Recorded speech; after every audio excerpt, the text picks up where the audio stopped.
What do you got, Sampson? Where's the curveball? All right. So do you feel like America is the only country where a Canadian Latino can reinvent himself as an immigrant-hating white supremacist? Is America the only country where that can happen? Yes. Well, Canada could, I suppose, but it would have to be an American or something. American Cuban. Ted Cruz has really come out and showed people that there's never an end to the depths of how horrible a person can be. There's no bottom. Do you have any more questions, Sampson? Well, outside of that one, I mean, let me just run a new slogan by you that I think might help Jeb's whole campaign right now. Okay. So, picture this. You got it right in your bumper. It says, Jeb 2016. Try to forget my brother, left the country smoldering in ruins. I don't know if that would be effective, but it would be honest. It would also be too long for a bumper sticker. Maybe.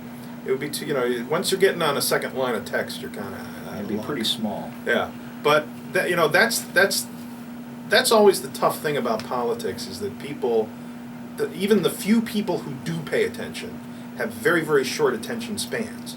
So the few people who remember that there was an economic crisis in 2008 tend to forget that Obama wasn't president in 2008. Tend to forget that at the time, John McCain was like going to suspend his campaign and, I'm going to go fix this. And Barack Obama said, well, I'm able to do two things at once, John, which was great, a great line.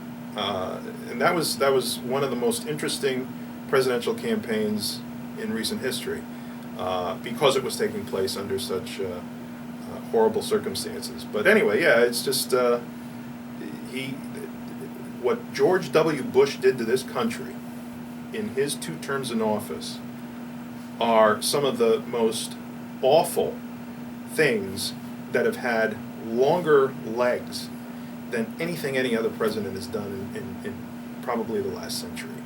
I mean, Herbert Hoover was a frickin' saint compared to this guy in terms of the effect that he had on the country. Yeah. I guess if we want to just conclude with this one, if you want to picture a dismal future where Trump does get the nomination and somehow finds his way to the presidency, what would be your ideal country to move to once Trump takes the presidency? That's an excellent question, and I've actually given this a lot of thought. Canada would be the obvious choice because of proximity and language and similarity in terms of our cultures and the fact that especially here in Buffalo we're very familiar with their culture more so than other parts of the country might be. But I'm also, I could get Croatian citizenship almost instantaneously, so that's always an option, and far easier than Canada would be.